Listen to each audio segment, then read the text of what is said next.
you want to record this. All right. So a couple announcements before I introduce our guest speaker this evening. Just a reminder that this is the 75th anniversary of ASQ. And to help recognize that fact, ASQ is offering some special anniversary items that you may purchase. And the link is provided here where you would go to actually make those purchases, be it drinkware or apparel or golf balls, that type of promotional type products. And then also ASQ is making free downloads available. If you want to download this logo, for example, they also have several screensavers. They have some backgrounds you can use in your social media sites, such as Zoom, and they have other graphics. So again, there's a link to that assets page if you're interested in helping celebrate ASQ's 75th anniversary. We just I'm sure all of you received this message directly from ASQ Chair Jeanette Raditz, where ASQ is announcing that starting July 1, they will resume in-person meetings and events. And in fact, the Phoenix section is looking to kick off our in-person events in some bigger celebratory manner.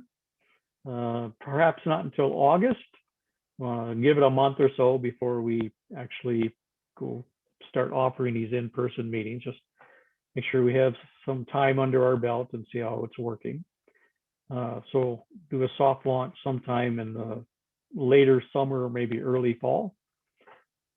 So again, although ASQ is now re-establishing in-person meetings, they do offer guidance that please follow whatever the rules are, laws are in your location. So some meeting spaces may still require masks, limiting the number of attendees. Of course, they may still require 6 feet social distancing and hand sanitizer. But if you have any suggestions on what you would like to see as this or participate in, whether it's some type of a factory tour or a winery or a brewery or some other topic and location, please contact our program committee. That's Vic Nanda, Kelly, or Amrish Patel.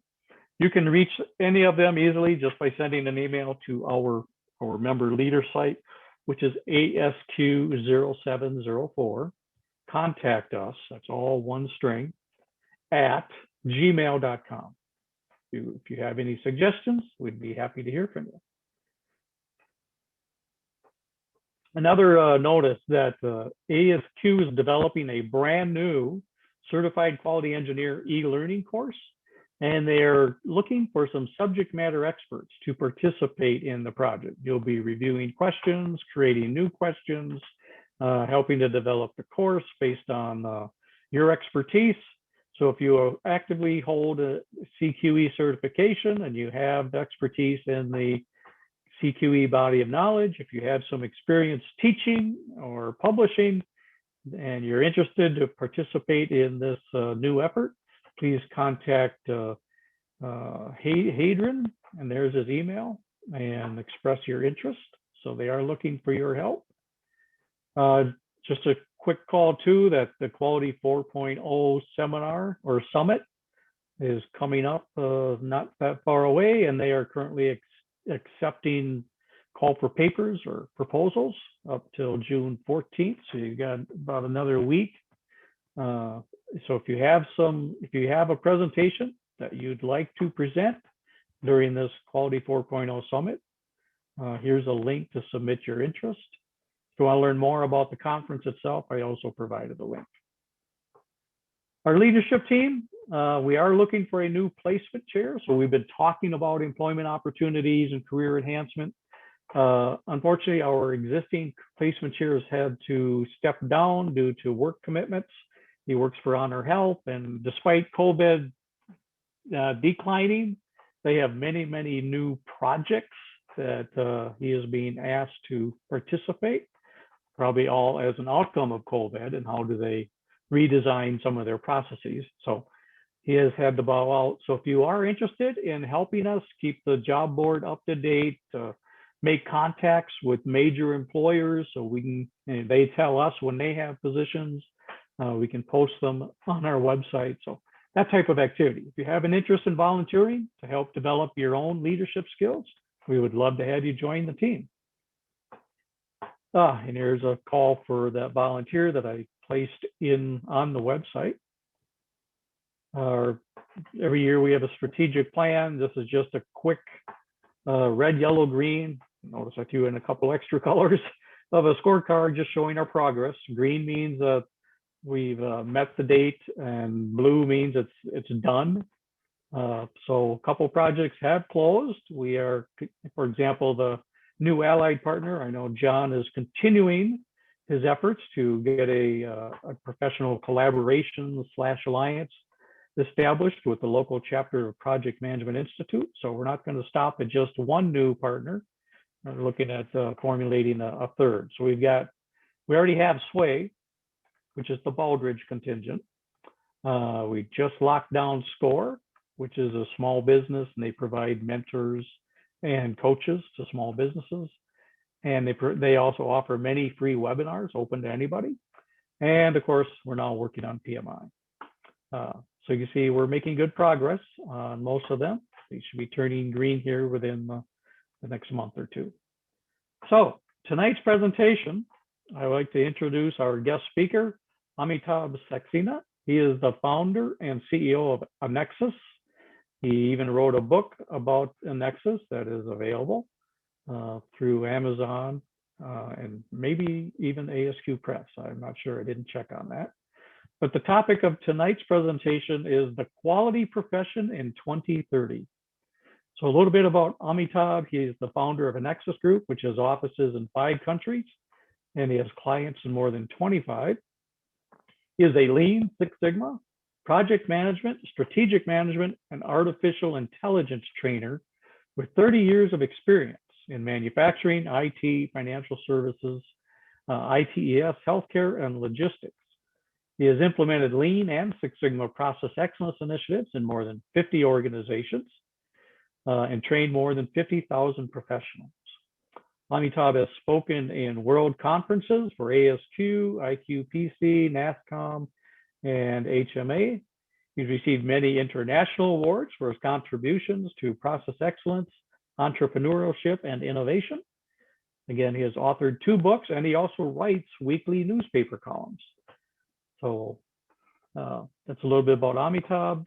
So tonight's presentation, excuse me, our guest speaker states that the future belongs to collaboration of humans and technology as we step into the Industrial Revolution 4.0. And with automation, Industry 5.0 is the revolution in which humans and machine reconcile to find ways to work together to improve the means and efficiency of production.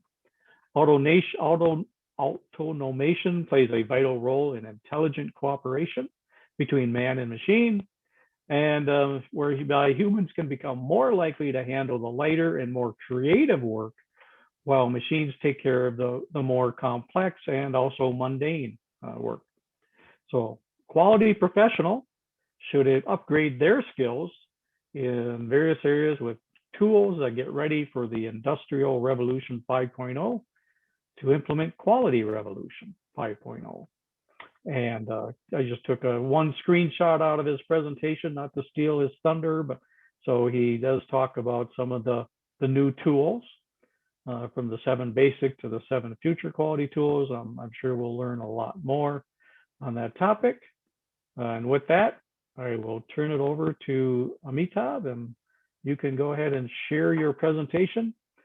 For those of you, if you wish to download a copy, this is his most current version up until tonight. So I will be posting an update, but this was a pretty good representation of what he'll be talking about if you'd like to go out and download it. So with that, Amitabh, welcome. Thank you for agreeing to speak to our members this evening, and we look forward to your presentation.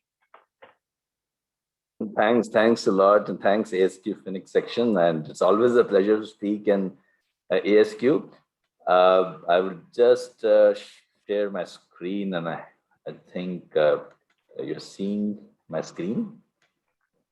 Yes, I do. Yep, Okay. there we go. So thanks a lot, first of all, giving me an opportunity to again speak in ASQ conference. Earlier, it used to be in person and annual. It was more like an annual ritual for me to speak in World Quality conferences. But yeah, I've been missing that. So now by giving these opportunities, and I hope this is not the future or industry or say quality 5.0. I'm sure we'll be back to old days soon. But again, once again, thanks a lot. So I'm going to talk about quality in 2030, a future of quality.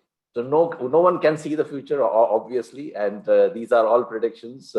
After 10 years, if you see this presentation, you may laugh on that presentation, definitely. But yeah, I think some of the trends do indicate that what the future might look like. And that's what I'm going to present. The sources of all my data has been one KPMG 2019 Global CEO Outlook Survey, then World Economic Forum finding some of the reports, and also there was this 2019 Global CEO Outlook Survey was held was done by KPMG, but it was requested by ASQ. So all the information, whatever, although I have not specifically mentioned on each slide, but all the information has been taken from these sources.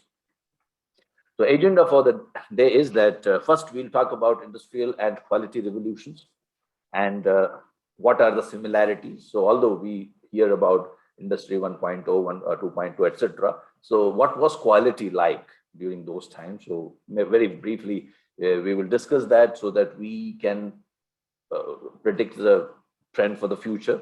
Because if you know our history, you can look at your future more in a predictive manner, like regression. We do regression analysis and quality. We have to have a past data. Based on the past data only, I can predict or I can create my equations. So that's what I have done. So we have looked at the past a little bit so that I can predict the future using regressional analysis. And also, as we see in quality, usually, and nowadays we are seeing the machine learning part, which is again a learning. Learning means based on the past data. So past trends show a trend of the future, trend towards the future. That's what we have tried to do in the first half. Then we'll talk about future of quality. So what quality would look like for the organizations, for the CXOs, because it's very important. Unless the CXO supports the quality and quality professionals, we don't have any place in the organizations. So I'll talk about that. And then, of course, future of quality professionals, which will address one of the questions which I got in breakout room, that what's going to happen to us? Would we be still relevant? So, and that was a very nice question. I forgot the words, but you can repeat that question. I think, Vic, you can tell me that towards the end. You can ask that question one more time. So it was very interestingly worded question. And that answer, I think, we'll be getting in the future of quality professionals. So what's in store for us? So talking about the industrial revolution. So if you look at the four industry 1.0, 2.0, 3.0, 4.0, what exactly we refer to when we call industry 1.0. So quality became an inseparable requirement in all industries for the last 200 years, especially. Although for thousands of years, whatever human beings did, quality was important in all the architectures, and you go to the ancient civilizations, which are testimony to all the great architectural buildings or the ruins of those architectural buildings tell you about the importance of quality. And quality still stands out even after thousands of years, but especially with respect to quality professionals, what we are going to talk about today. We can say that the journey started around 200, 300 years ago, and it became inseparable requirement in all the industries. Though we have different definitions for quality, but we have a common note of conformance to requirements, as given by different quality gurus. The evolution of quality carried various factors such as achievement of quality, whether it is past or present or in the future. So quality is the desirable need for a product or service, and it is going to remain. Even if you automate everything, but whatever you produce or whatever service you are providing to a customer, the quality, the characteristics would always remain. So the quality has to stay. So you can't say that, well, quality is not going to exist after some time. So because it's like, it's also about perceptions. So perception is never going to go away as long as human beings are there. So each and every consumer expects the product or service without adjusting the specifications of the output, and that's going to continue. So when we analyze the evolution of quality, we could observe that there is a strong correlation between industrial revolution and quality revolution. So let's have a look at that. So if we talk about the first one, Industry Revolution 1.0, it was structured into machines with the help of steam power, weaving, which gave way to mechanical production. And people started changing their lifestyle with the first industrial revolution. If you remember, we have studied in history books. Here, quality is referred to simple inspection and increased production as much as possible. Keep on increasing production. That's what that's what is referred to as quality. If you produce more, you're good in quality, rather than cost reduction. Then the next one was 2.0. So it paved to more management methodologies like rising in machines remove the people from work. So if you remember industrial revolution, a lot of job losses and labor focus, but sometimes it led to a lot of issues at those times, and which led to an unemployment. But mass production was experienced. So you'll produce more with less people. A lot of people lose jobs, but yeah, they find some other jobs, and I would say better jobs. They became green belts and black belts. But then rather than producing, they would be improving. And see, you can see that then also the people who were more creative, they sustained. And those who were focused on repetitive jobs or work, they had to lose their jobs. Maximizing productivity was the primary focus here in 2.0. Quality referred to inspection, measurement, and utilize basic analysis for process improvement. The performance of labors here is considered to be measured and added to productivity. So we can call it as technological revolution. Then we have got 3.0, so focusing towards digitalization. Value to be added to the process and products during third revolution. So typically we can say that was 18th century, 19th century, and now we have got 20th century, somewhere mid 20th century, that was 3.0. Computers, electronics, they are all assisting us. Introduction to automation are the outputs of this revolution, and which we can call, and generally it is referred to as digital revolution. The primary focus here is third quality revolution, which is customer satisfaction. So focus on customer, more and more focus on customer. So measure the quality from customer's perspective, not from your perspective. So productivity is not quality. If the customer says that you are not good, that means you're not good. You may be producing more, but it's of no use. That was quality was focused on 3.2 as against 2.0. So standardization of process with quality management systems, ISO 9000, continual improvement was implemented in business processes. It was stressed upon. So you have quality management systems and management. We said three pillars of quality: management, improvement, and design. Also, what Juran talks about in his book. So it is focused on earlier. Now focus was on management, more of management, and even continuous improvement. There was a focus of 3.0. 4.0 is about automation evolution. So machines start to govern themselves in many ways by internet technologies now. We have a cyber physical system, which is a mechanical device that is run by computer-based algorithms. That is cyber physical system, the combination. And the Internet of Things, all of us have heard of interconnected networks of machine devices and vehicles embedded with computerized sensing, scanning, and monitoring capabilities. Then we have cloud computing, which is off-site network hosting and the data backup. So even your computer crashes, nothing happens, you're still safe.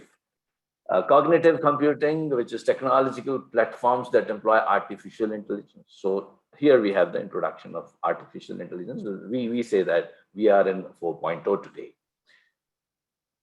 So quality revolution 4.0 refers to automation revolution which is creating the importance towards process and product developers, and business design is preferred. Now here we are referring to the design, the third pillar of the qualities. We have three pillars, as I said: design, process, and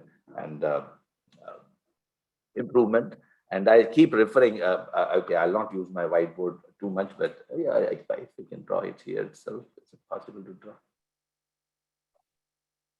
Yeah, possible. I can just say there are three pillars we are talking about. One is management, quality management, quality improvements. Excuse me for the bad handwriting, because I'm not using my whiteboard, I'm using, yeah, so here, management. Management is about, see, when you join an organization, as we know, we have got our work instructions, SOPs, KPIs, and you have to maintain within that. So that's what we refer to as management. When we say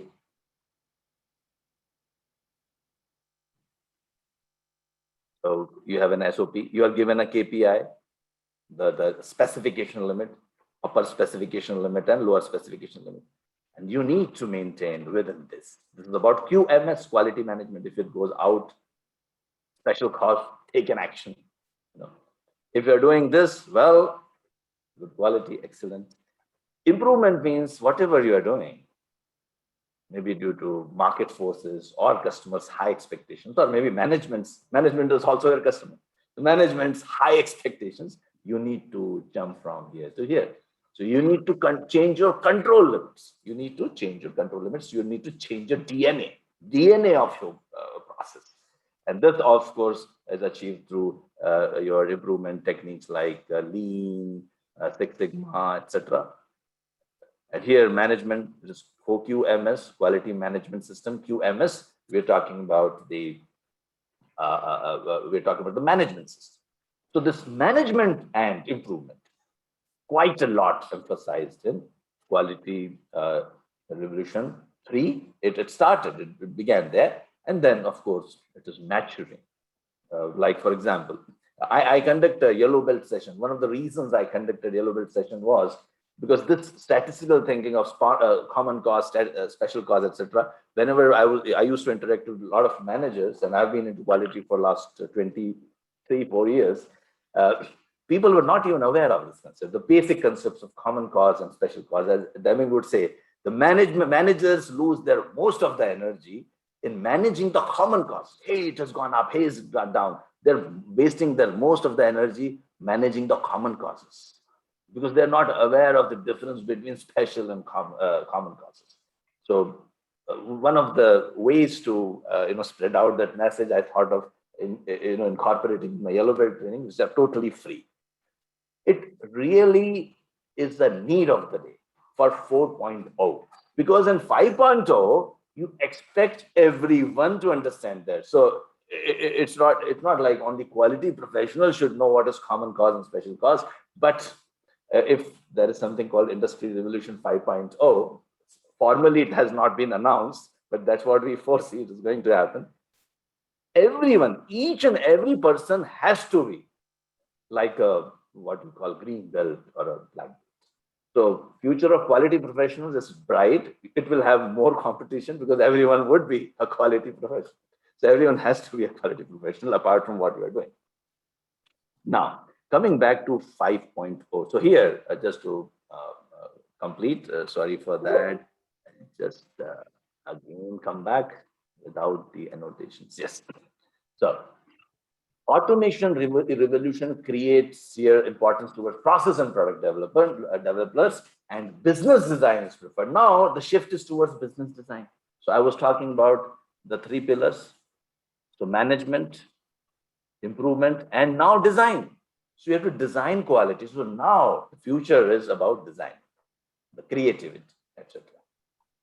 So if I look at the 5.0, it is the revolution in which man and machine reconcile and find ways to work together to improve the means and efficiency of the production.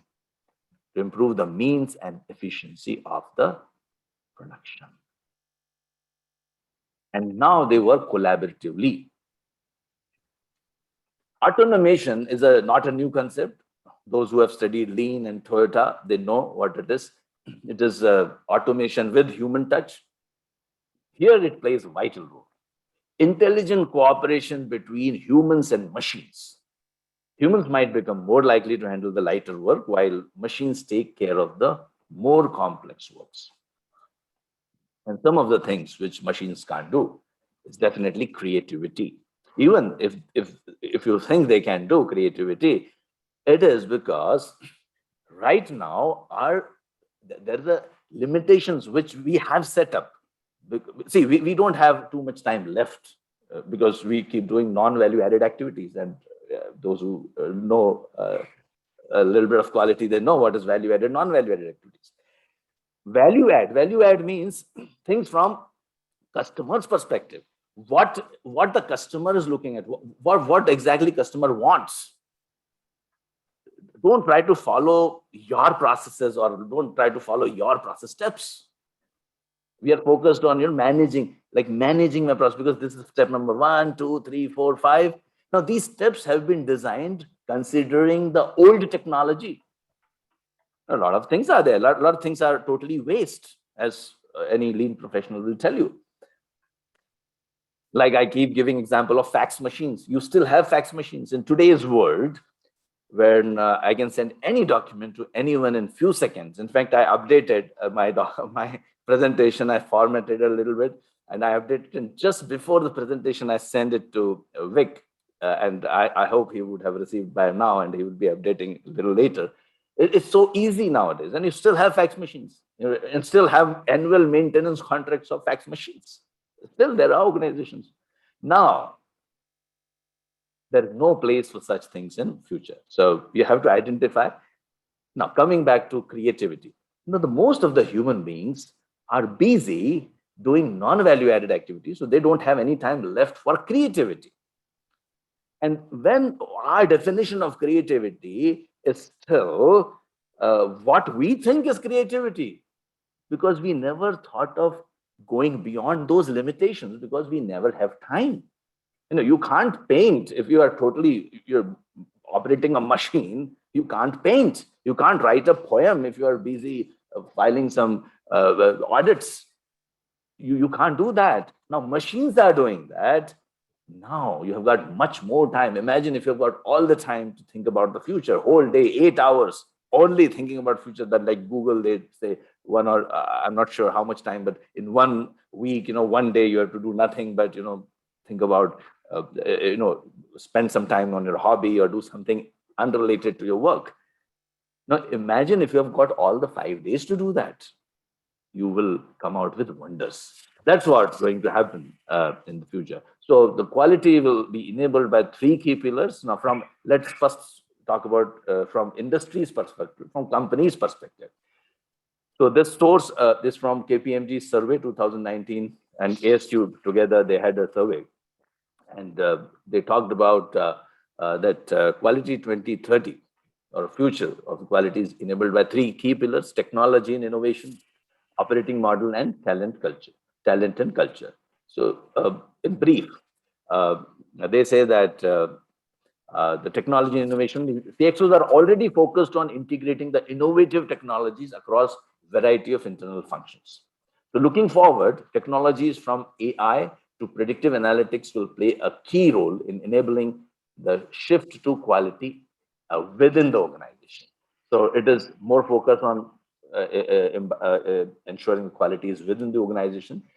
The potential for technology to be a game changer for quality is evidenced by the fact, and now I'll read out from the report of KPMG, that 80% of the CEOs expect to see return on investment on AI, RPA, that is robotic process automation, and digital technologies in the next 1 to 3 years. Within 1 to 3 years, they say 80% believe that they will get ROI. So you can imagine the pace of utilization or using these new technologies. So everyone is going to do that. That is one thing. So now quality has to find a relevance in that new scenario. Then, of course, operating model would be something which is it would mean something like transforming to because see, most of the things will be outsourced. Most of the things would be outsourced. Companies won't be doing everything, so they will be focusing on their core business and core processes, while most of the things are outsourced. Now, why most of the things are outsourced? Naturally, you have to ensure the quality there. So the quality is not only for focus or ensuring what we are doing or our processes or our product or services, but also our suppliers' products and services. And we are will be very much concerned about our partners too. So that will be the future. So CXOs are particularly focused on third-party partnerships to achieve organizational agility and quality, as indicated by the survey. Again, 68% of the CEOs said that yes, we will focus more on the qualities of the suppliers as much as what we would be focusing within the organization. That operating model will change. The quality professionals will be responsible for not on your it will not be responsible for only your quality or your services, but you are also responsible for what the supplier is giving. Then you have talent and culture. So this will definitely it's a something which, as I was talking about, everyone should be aware of the quality concepts. Now, these advanced quality concepts, like today, we see that if you learn regression and correlation and hypothesis testing, then you are a black belt, and very few black belts are there. And achieving these quality certifications is like something still to be proud of. Future belongs to those who make these tools and techniques part of their normal job. It's not like, unless I'm a black belt, I know regression. No, everyone should be aware of what is regression. And nowadays, with these tools and automated trainings, it is very much possible. And that is probably one of the things which we also started, as I told you earlier, that spread the awareness so that what it used to be an advanced skill, to be able to do a chi-square test. Now, once you have now few clicks, understand the relevance of chi-square test, and then quickly do it. You are presented a data, and you can do a 2 proportion test very quickly, or machine will do it for you in future, as we'll see later. There's a robo coming up which will do all these things for you, but at least you should be able to understand what the machine is interpreting. So that basic understanding, rather than calculating that p-values using the distributions and etc., it's not required at all. Just understand what is chi-square, what is 2 types of data, continuous attribute, and what the relevance, when it is continuous and attribute, you use ANOVA. Ask the machine to do an ANOVA. Click the right button, at least should be able to click the right buttons. That talent and culture is what belongs to the future. So we have to be ready for that. And of course, we have got my little dog is there sitting next to me. You may hear him. just bear with me. Okay. Yes. Now coming to the next one. Significant changes which we are going to observe in the ecosystem. So now we have customer-centric business models. So value, as we say in one of the, in all my quality trainings, the first slide is measure the quality from customers' perspective. So definitely it's going to be there. It's going to be like much more emphasized.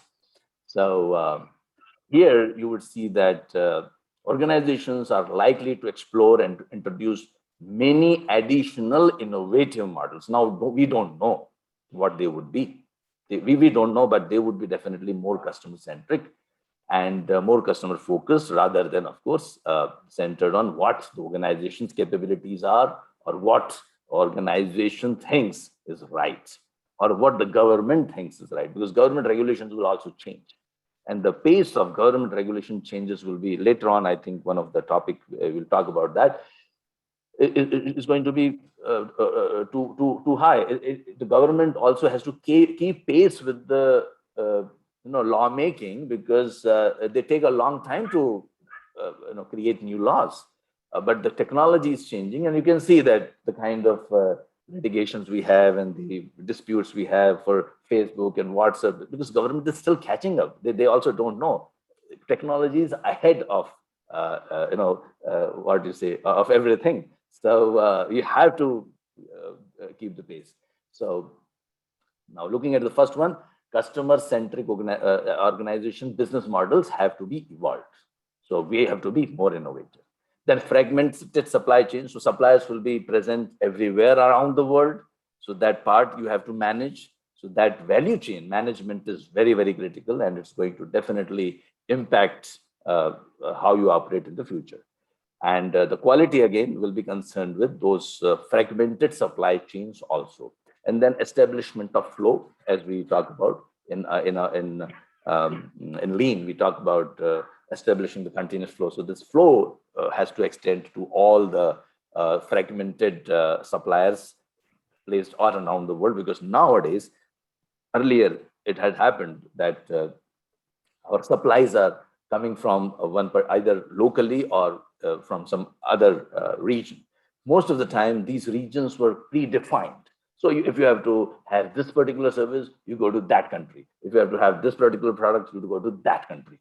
No, that's not going to happen now because of automation. These machines can be established anywhere. They don't have to be in a specific location, or they don't have to be in a specific region. They can be spread out anywhere. It's automation after all. So the localization will be the key, and the jobs will come back to the people of that particular region. But having said that, still new jobs, new talents or new requirements will definitely emerge, and definitely for future job requirements, these hubs of talent would still remain, but these new hubs will be created. So you have to have an eye to look at those new happenings. You hear blockchain, you hear so many. We have see. First of all, there's unknown. We don't know. All of our talks might become irrelevant. Like, for example, a person talking in 1960s about future, he was not even aware of internet. No one could think of so they were predicting the future based on what had happened in the past.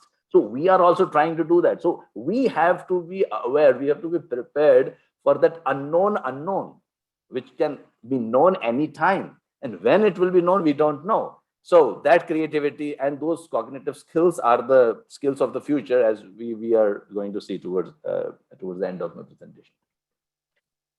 So continuously evolving regulatory requirements is what I was talking about, because governments will try to keep pace with the technology, and then industry also have to keep pace with the government. So if they can look ahead, so rather than law telling them to change, if they themselves can change, the companies who can themselves think of changing, looking at what's going to come in the future, they would be already legally complying to the requirements of the government, rather than government taking the companies to court. Hey, we did not. This was the spirit of the law. As in the law, they say not the letter, but the spirit should be understood.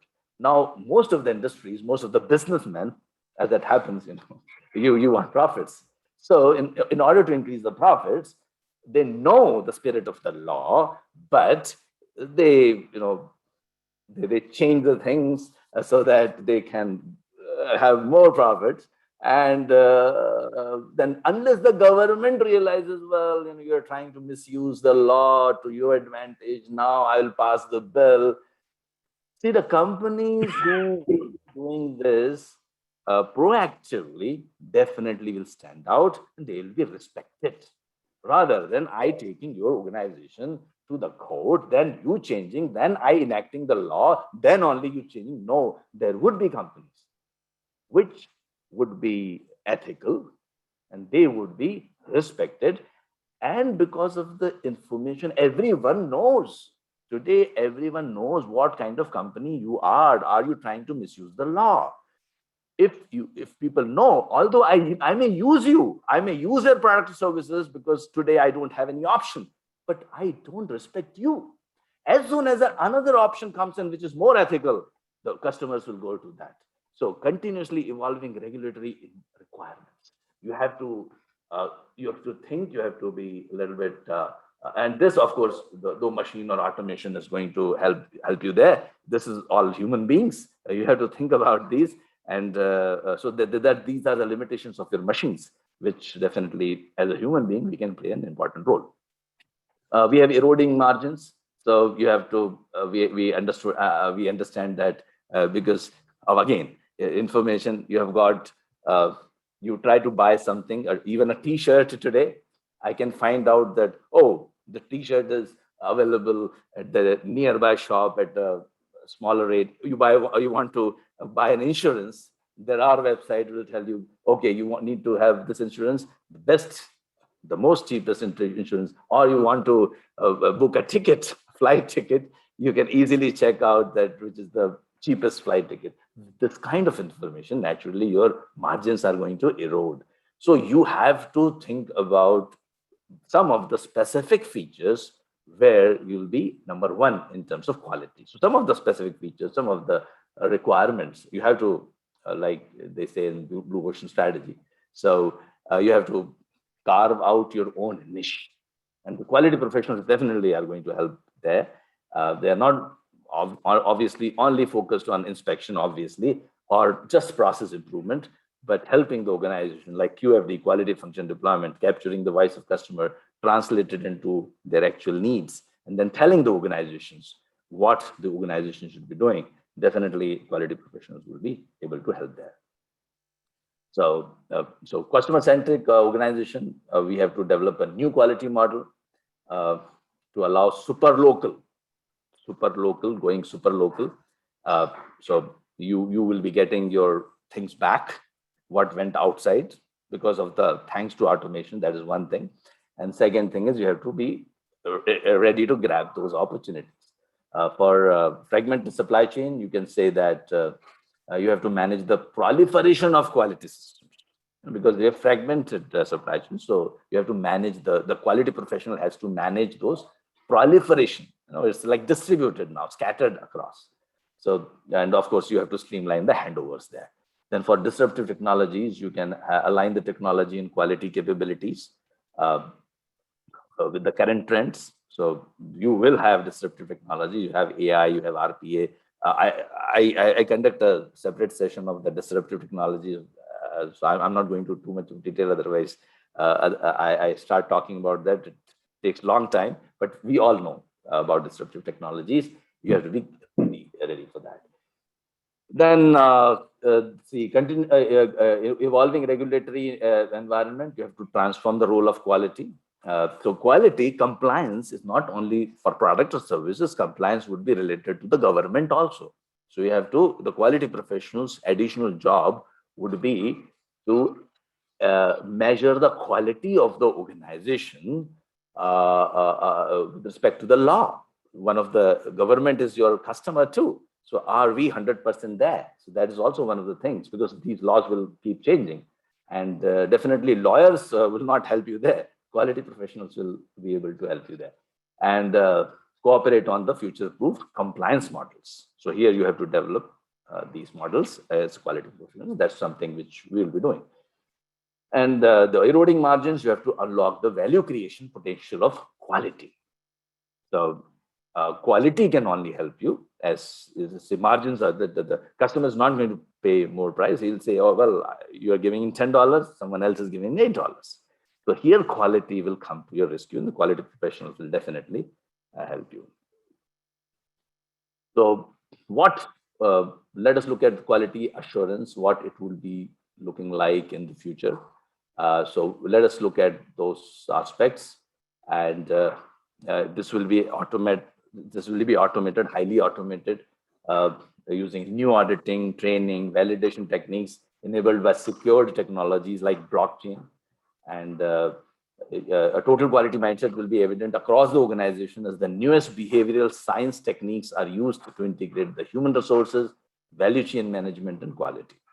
So obviously errors will be reduced to almost zero. The zero defects, the dream of Philip Crosby would be fulfilled, and it has been fulfilled due to automation, thanks to automation and RPA. Many of the service industries, they are operating at almost zero defects. So here, there will be total trust in the data and algorithms applied in auditing and assurance. So we don't think that there is too much of future for quality assurance, because it's all automated. So quality professionals have to find something else. So that was the future of quality assurance. Then coming to the quality control, here also it is again integrated into the business at the point of decision making with the R&D, so design. So focus is on the design now. So quality control, rather than thinking about the manufacturing and checking the products and maintaining the process within control, out of control, you would rather focus on the design part and the X factors, as we say, the inputs to the design. Till now, it has been ignored. Most of our, as I have trained thousands of black belts, so most of the black belts, we use DMAC, define, measure, analyze, improve, and control. But the same tools like QFD and FMEA and design of experiments can be used to design a better product or a service.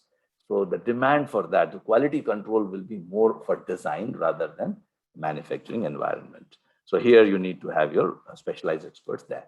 Then you have got your regulatory compliance, as I already talked about. So here you have to be future ready. So transparency will be the key. So most of the time, like you have, I 10 years ago, when I used to teach the waste, or 8 waste as we call. So I used to say, financial audits, they are all non-value added activities. Financial audits. And people will say, no, it is value enabled, it is regulatory, it has to be, even though it is, there's a third category, essential non-value added. Now there won't be any essential non-value added anymore. Government can see your account in real time. There is no need to audit, no need to submit your audit reports. Government knows each and every aspect, each and every transaction it knows. So where is the audit? Where are the controllers? Where are the chartered accountants? They are not required. Everything is calculated automatically. So the real job of the quality professional would be to predict with what's happening, the changes happening in the technology, and what the law, what would be the new legal requirements of the future. And here, it will be a huge value added, and only quality professionals can help, because they have got the tools. They have got quality function deployment, QFD. They have got so many tools with them, which lawyers and the government, they don't have.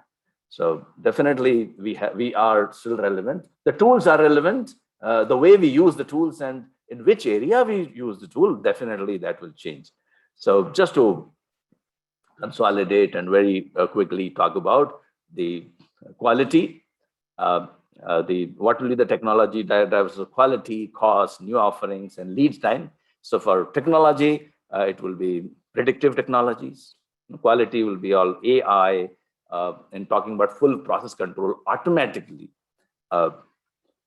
In fact, we attempted, we were trying to find some funding for that, but still, we are trying to attempt to make a system where if plugged into your system, automatically your chi-square tests and ANOVAs and p-values and the inferences out of that, what a black belt would do for you, can be done automatically. Automatically, it will be, so as a CEO, you have to just relax, and you know that this particular the output, which the customer is so concerned about, is affected by this particular input or the supplier. Automatically, you don't have to do a 3 months or 4 months project or a Lean Six Sigma Green Belt or Black Belt project for that. So quality will be enabled through technology. Early warning systems will be available. RPA for human error prevention, as we saw. Prescriptive analytics, like the system will prescribe and you should do this. Nowadays, machine learning, it's this customer is going to buy, this customer is not going to buy. So all these things, all of these helps will be available. Transparent data access, that will be, because of the transparency, most of the audit related jobs, they won't exist. Then we have got, for cost, we have got again RPA. So what, for you have to employ 20 people, now RPA, the bots can do. Bots can do it for you. AR and VR, so augmented reality and virtual reality for remote training and support. Means trainers like me would not be required in the future. So you have got people, someone has automated. So we have to evolve. We have to evolve. I can record my trainings, etc. But sometimes people would like to think about something else, for which the recordings are not available. So that creativity is really, really required in the future. So right now, cost will be driven by the technology. So there are lots of ways to reduce your cost drastically using technology, and that's going to happen. Then we have got new offerings. So here also advanced analytics, which can predict the requirements of the customer. That also will be there. Digital twin for QC testing. Digital twin means for a physical object, I create a twin digital in the digital environment, and I can break that. I can do whatever I want to do with that, and then predict like what's going to happen. So you can design new things, using these technology. Then here, lead time reduction, drastic reductions have happened now. What used to take 10 days is taking 5 seconds. So that's going to happen. So we would have a lot of free time. So we should not be obviously thinking about our jobs. So the present jobs would be dying, but new will emerge. So you should be prepared for the new jobs. That's very, very important.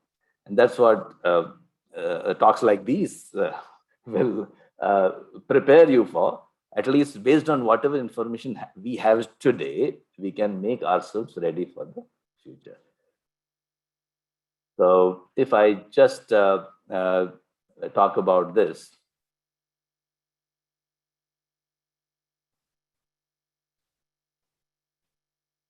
So businesses are interested in profits. We all already know. So no doubt about it. And they would be interested in only profits. So now we have to find how we can contribute to the profits of the business in the new environment. Okay. And today, if you ask, frankly, if you ask, no one likes to have 100 inspectors. When you teach 7 quality tools, one of the waste, as we know, is inspection. Inspection, checking.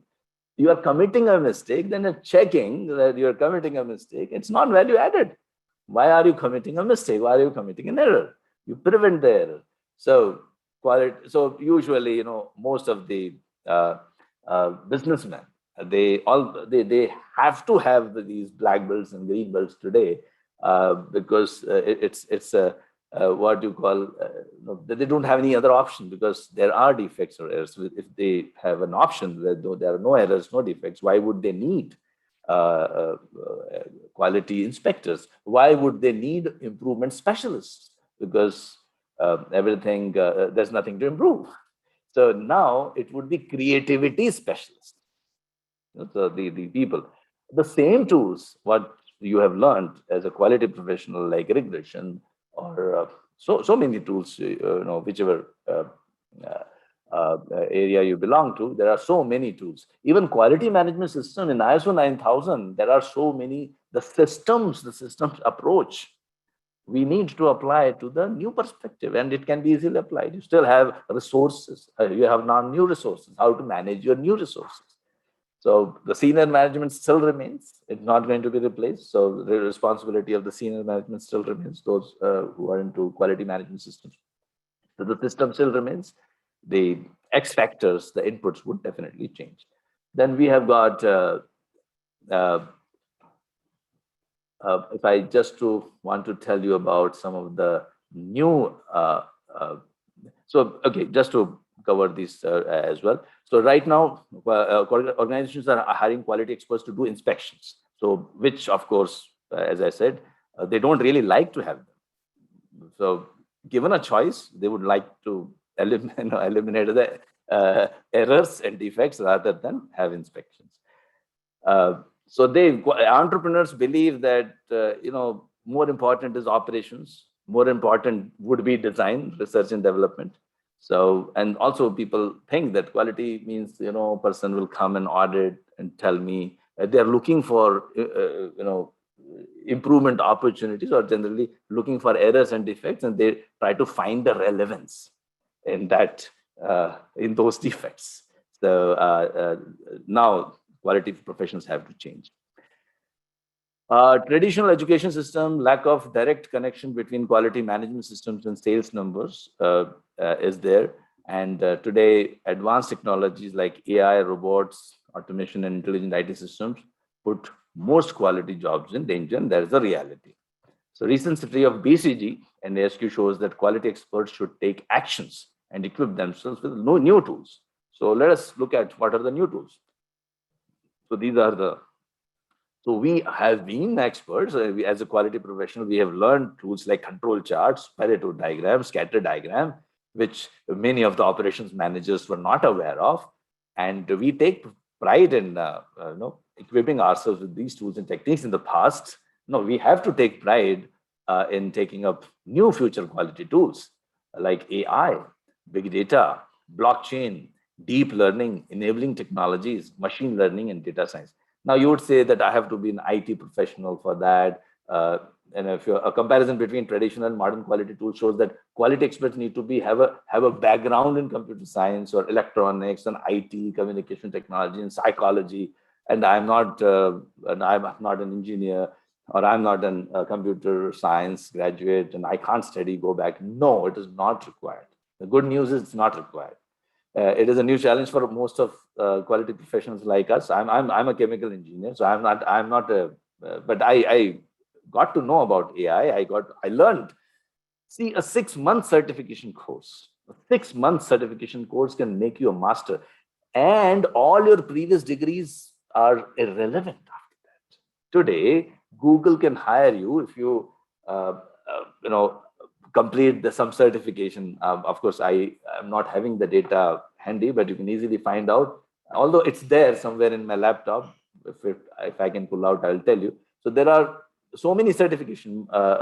Microsoft runs so many certifications. Every company, they run so many certifications, and just complete those. Some data science, and please be aware of the fact that there are no mathematical background required for that. There's no calculations. You should know just how to click the right buttons. That's it. Really, unless you want to become a person who develops such courses, naturally you'll have to learn all these things. Just to give an example, Pareto chart. If you will go back 20 years ago, I'm sure people like me are present here who are having 30 years of experience in the industry, who are 50 plus, and I'm 52.5. I remember how I learned my Pareto. I used to draw, first causes, then collect the frequency, then frequencies need to be arranged in a descending order. Then after that, I would calculate the percentage. Then I would calculate the cumulative frequency, cumulative percentage, then draw a nice chart, a graph, and on that, I would prepare a Pareto. Now, all these things are not required. Anyone in the organization can know where to put the data and what to click. And you get the Pareto. You should be able to interpret that. For that, you don't need even addition, subtraction, division knowledge as well. So all these technologies, blockchain, deep learning, they may sound quite fancy. They may found, no, sorry, I'm like, it's not for me. No way, definitely not. So please go ahead and at least you should be motivated enough. One more thing, as per World Economic Forum survey, the quality jobs will be focused more on the skills you would be needing in the future, as more about if you look at the top 10 skills: complex problem solving, coordinating with others, people management, critical thinking, etc., etc. If you see in future, there are some new additions like cognitive flexibility. Cognitive flexibility means you should be able to change very quickly. You should be able to think very quickly from a new perspective. This is a new skill that has been added now. Complex problem solving, for good news for quality professionals, complex problem solving still remains at the top. And then critical thinking has moved up. Let's say quality control is not in the list. Quality control is not in the future's list at all. Today it is, but in future, it's not going to exist as per the survey. So cognitive flexibility is a skill that has been moved to the top 10 skills. Cognitive flexibility has been described as the mental ability to switch between thinking about two different concepts and thinking about multiple concepts simultaneously. So you should be able to do this as well. They call it polymath. You should be able to do this. Earlier it used to be, no, focus on one area, master yourself in one area. No, you are good in maths, you're good in psychology too. You're good in engineering, you are good in writing skills too, creativity. You are good in, like with machines, you are good with poetry too. So these are the future. And in school, we were taught all these things. After the schooling, you were put into a bracket that henceforth you will be known as electrical engineer. Henceforth, you will be known as quality professional. Definitely, that's not going to be the future. So complex problem solving is still at the top. That's the good news, which we are good at. And quality professionals are really, really good at that. No other operations manager or any other professional can even match our skills. So here, many companies in the future, they would need to have experts to solve the problems that could not be solved by the machines. So there are so many problems.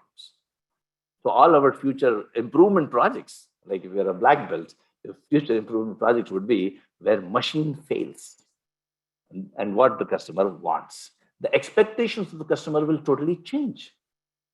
Today, we don't have those expectations because of our limitations. Once the customer sees that you are producing zero error, then their expectations and specifications will change.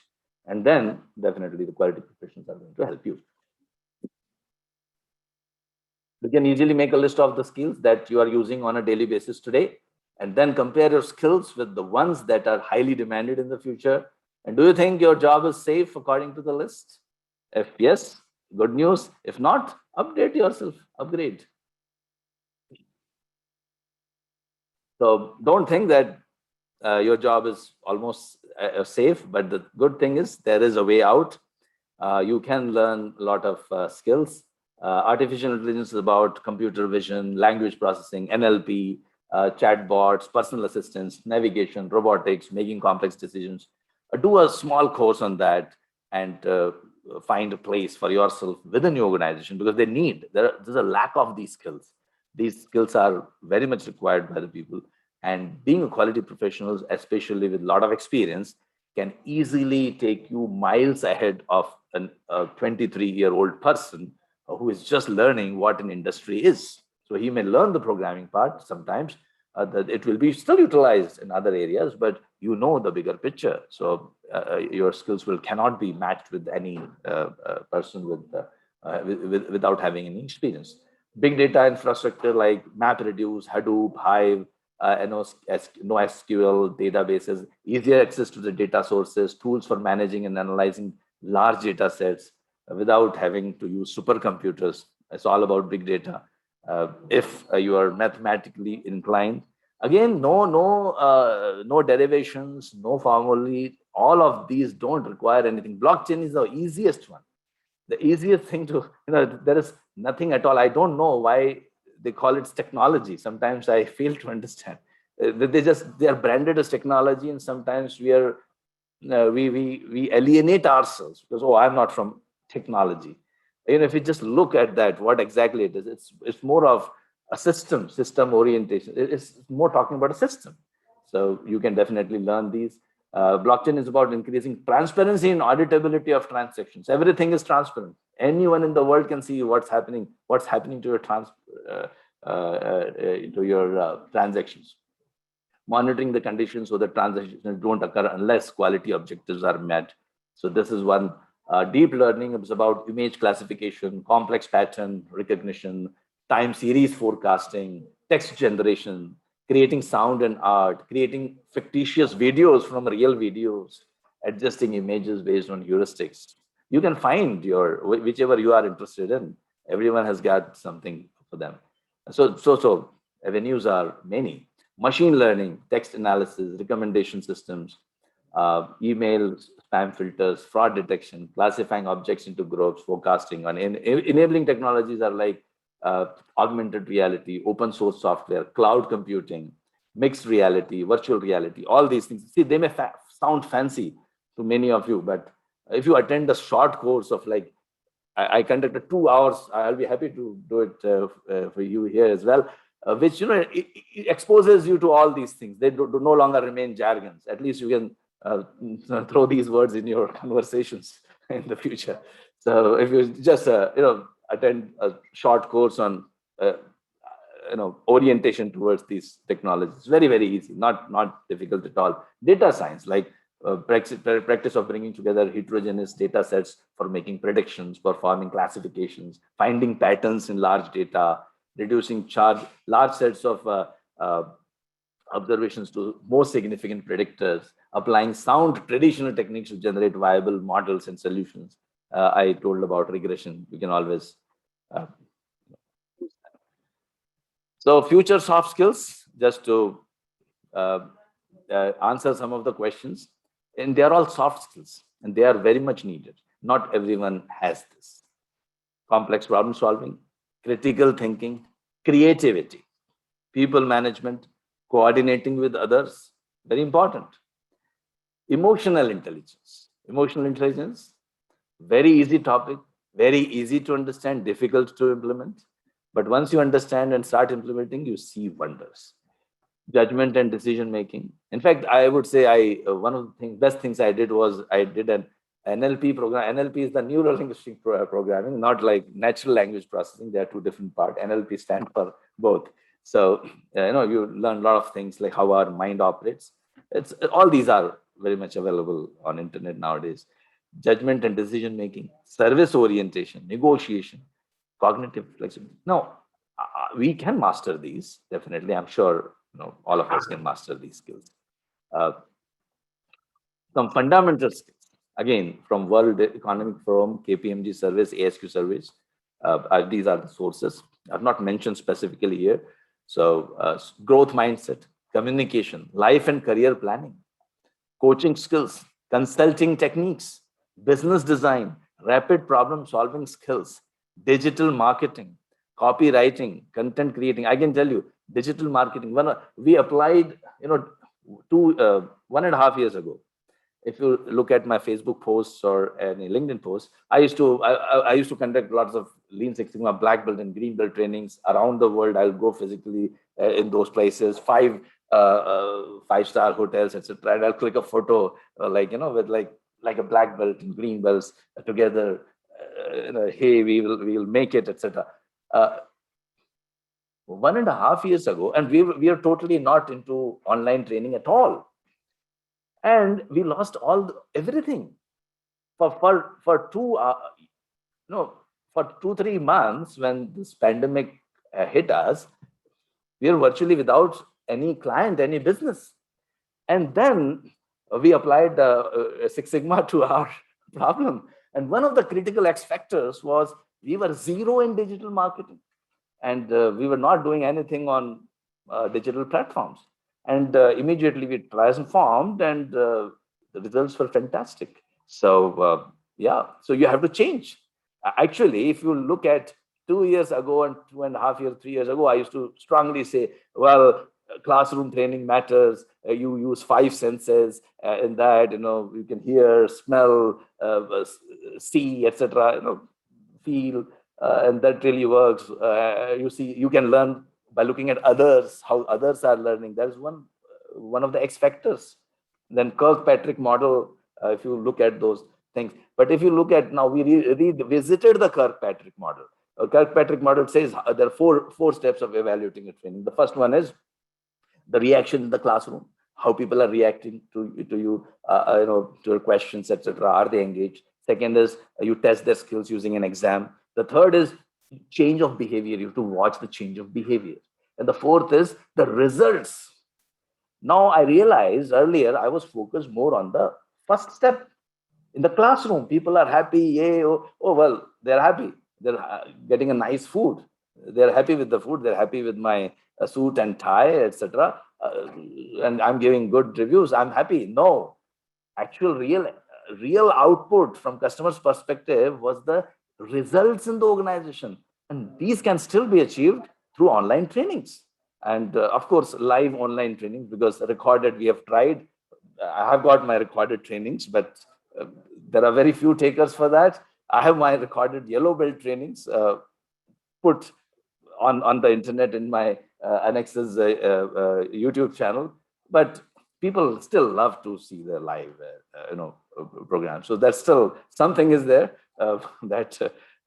so as I said, that technology may change, but the human element will still remain, as long as technology doesn't change our neural pathways, the way we feel.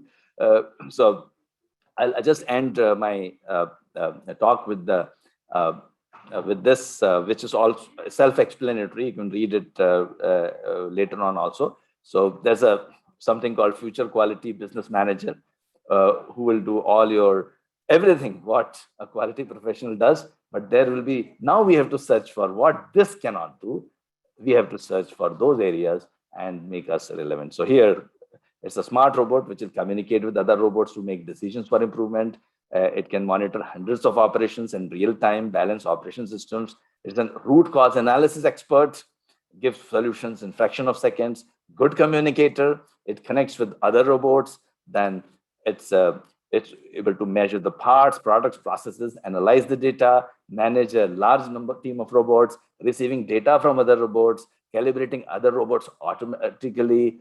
It's the Six Sigma professional, ability to collect and analyze quantitative and qualitative data, ERP system professional, ability to analyze information and determine future potential options, interpersonal skills, you have communication skills, you have speak in different languages, highly proficient in PowerPoint, Excel, Word. Now, of course, it is affordable too. You'll be having lots of robots. You'll be having lots of robots, and sometimes your organization might have to develop its own, because it has to be tailor-made for each of the organization. So future jobs are about collaboration. So we have to find a new role, and definitely those robots will have new problems. So we have to search for those whys, the outputs, the defects of the robots. They will have their own limitations. No one is as you can say Superman. Even Superman has limitations, right?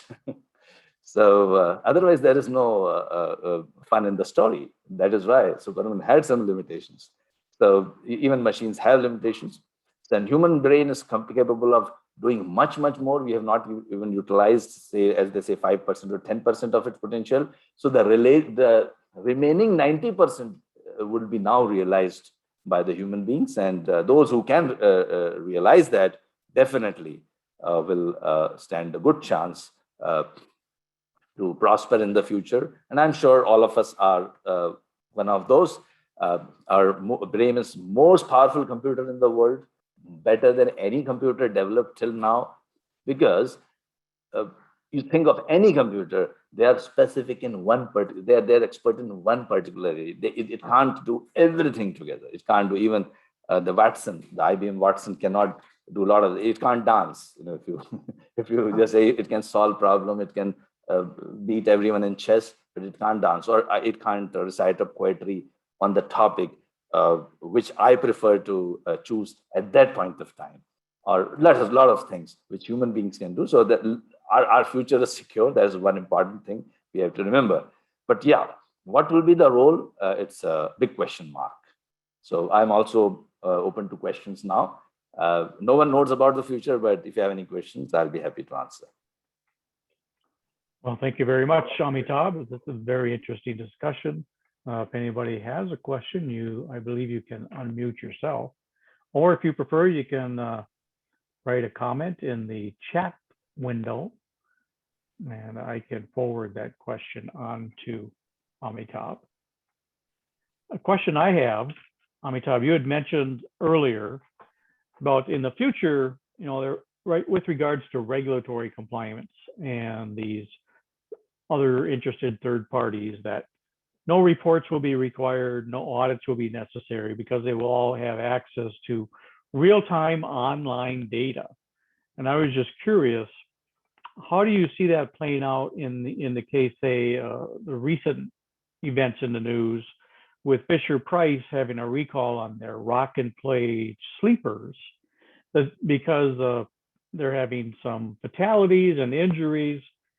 I would think that looking at the data, the best an automated system could do is, well, do the design outputs deliver on the product expectations, the design characteristics, and it obviously would look for deviations from normal process behavior, but that doesn't necessarily mean you can make the jump from a process design to a product failure. How do you see artificial intelligence bridging that gap? Yeah, so this, as you mentioned, is one of the big limitations of AI. It's still evolving, and and we'll see more such failures, in the future, because many of the X factors, which see, the AI also needs inputs, the X factors. Now, these X factors, as they say, garbage in, garbage out. So if we have not identified the X factors, or we have missed out on any of the important inputs during the design, the AI will create its own design. It will try to predict some of the X factors for us, but many of the things it is not designed to predict.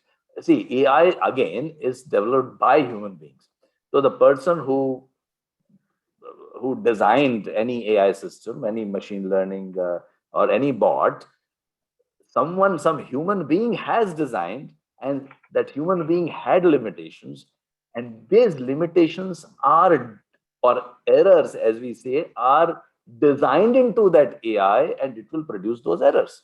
So one of the best things for now future quality professional would be to analyze what did we miss out, what are we missing out on most of the times, and these are our vital fews, and we need to focus on those X factors, and focus has to shift to design, as we said, and the design becomes our key output. Design becomes our key the deliverable for most of the organizations, because the rest of the part, like management part and even improvement part still long way to go. I think it will not happen within 10 years, but management part, the 3 pillars of quality, as we're talking about, management part is definitely going to be automated.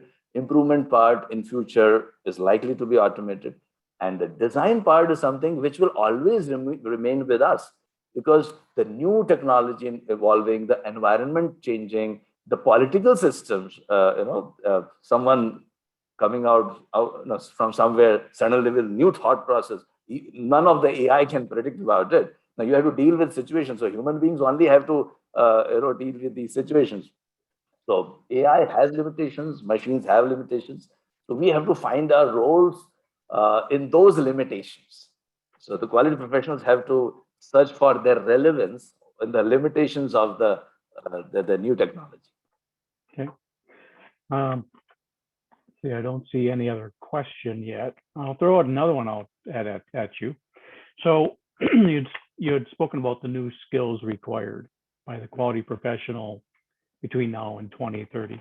So where can a quality professional receive that training on artificial intelligence, coding, machine learning, deep learning, data science?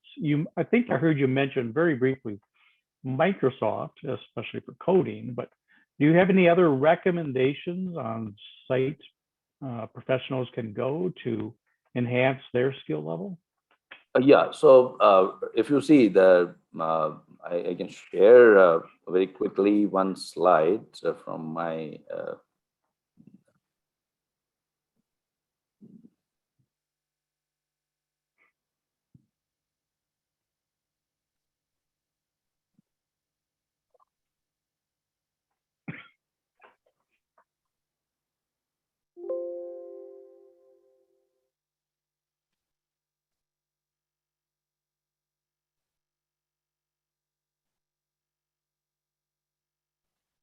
so if you see what exactly we mean by AI, in short, if we were to capture everything in just one slide, maybe, so it's about robotics, learning systems like expert systems, neural networks, natural language processing, and vision systems, and of course, machine learning, etc., is part of neural system networks, etc. Now you have to find your own area which fits. Like if you're a really nice, experienced person. So in this case, expert system is a really, really good area, which like, for example, I'm having like, I take pride in having 32 years of experience, 30 years of experience, and I've done a lot of projects, etc. So someone who's trying to automate and make a robot in Lean Six Sigma or quality systems, I can give a lot of information, and he can create those, we call it inference engines. And next 5 to 6 years, I have got a real good contribution to make to develop such systems. By the time it is created, maybe something new will happen, but still we won't see that things happen so drastically. So some of the things, like, you choose your own areas. So here you don't even have to undergo any training. You just need to search for those companies who need your expertise. So there is no training at all. This is expert systems. Then we have got, just to talk about natural language processing. So if you're a very good language expert, you're good in say content writing, etc. So you will be needed by a lot of companies. And here you can again become a person who provides all these inputs. So that is one thing you can think of. But just to answer your questions, machine learning or deep learning, these are the things which, just a minute, yeah. So there are different types of branches, and there are not enough experts. So there are so many free courses available on internet. Now I can send you the list a little later, but just let me think. Let me see. Yeah, I've got certain things like Microsoft is issuing a lot of certificates. You can go to their website.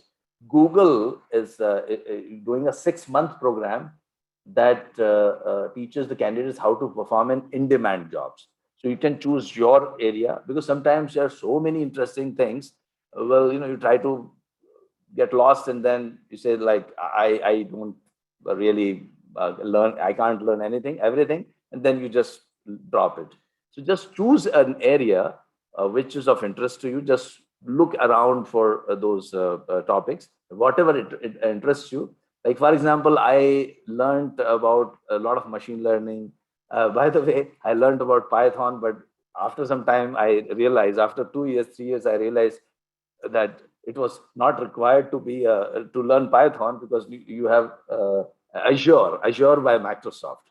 So you have to just drag and drop the things. You just need to know a simple basics of regression. So you just need to drop your X factors into a one circle and Y into another circle, and everything will be done by the. So one thing I would recommend, although I have nothing to benefit from this, but I generally have liked Azure from Microsoft. It has really it is something which is maybe many quality professionals would like it because it doesn't require any calculations. Then we have got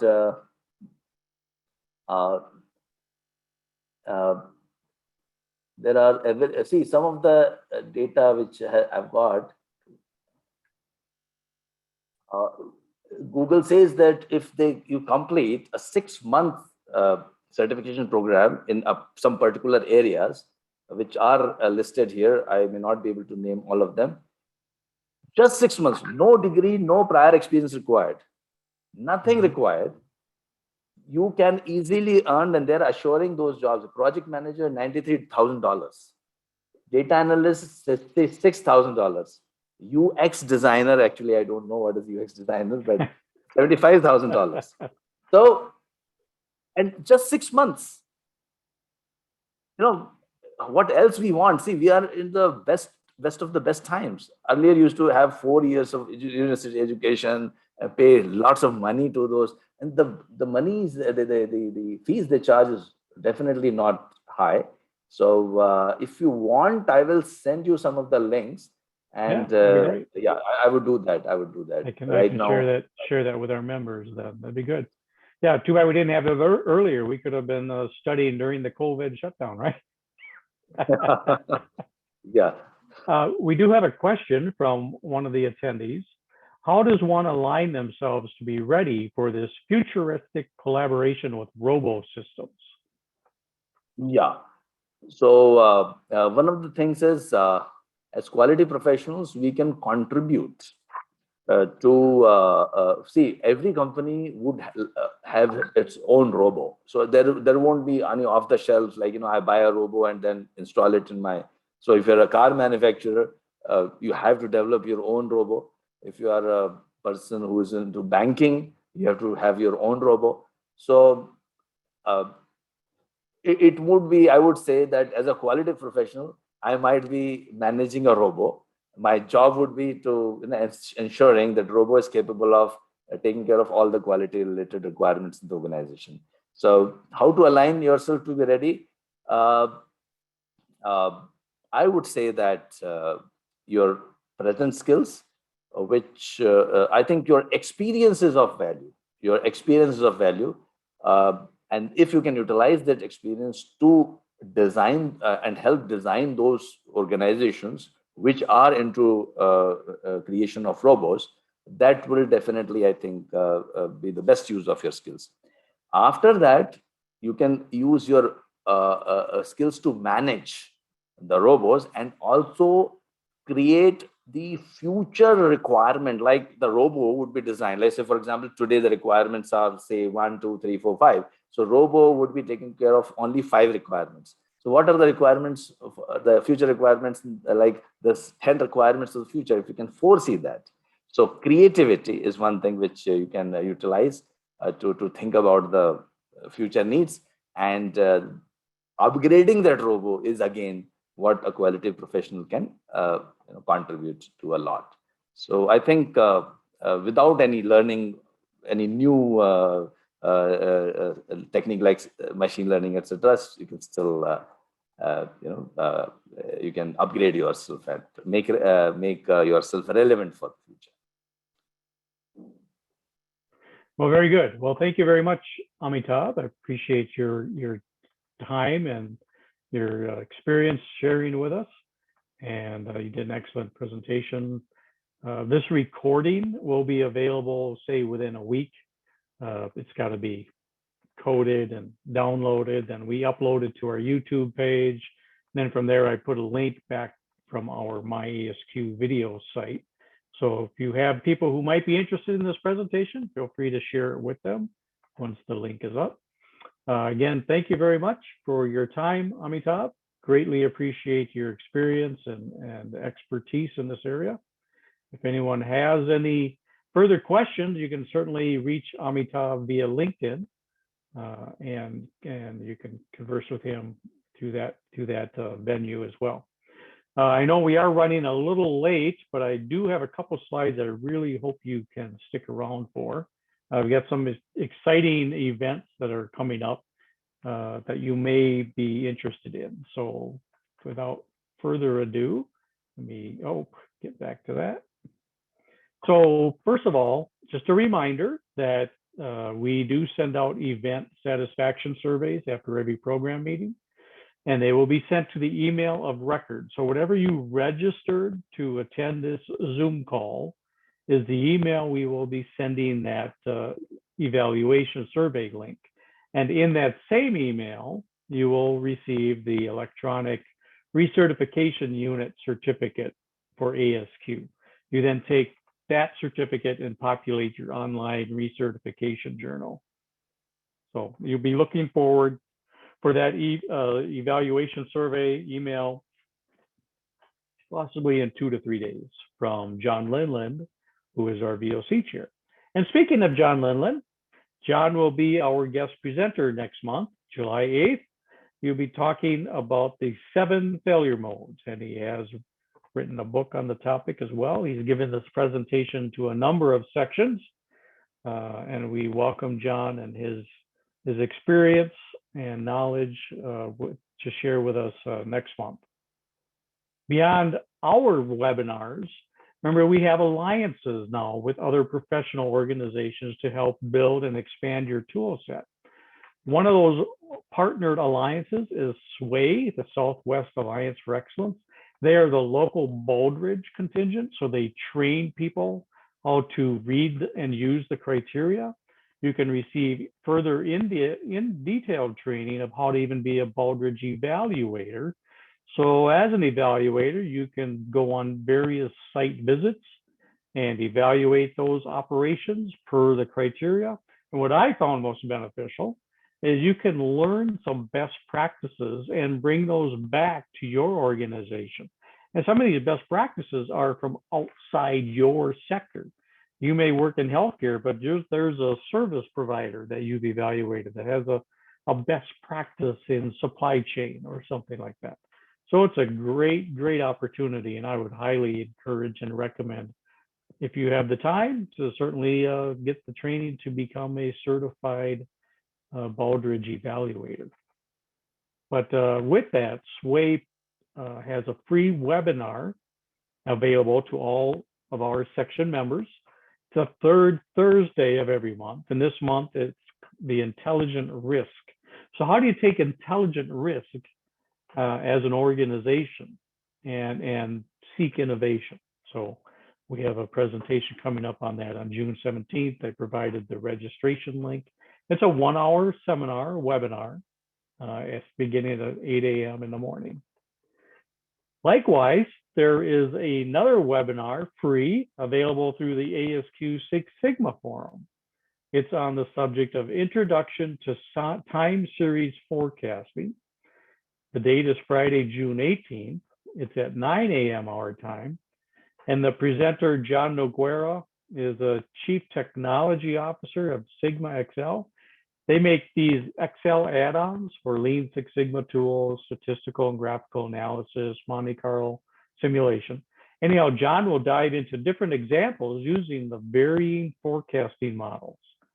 So another great free webinar. If you have the time, just register and attend.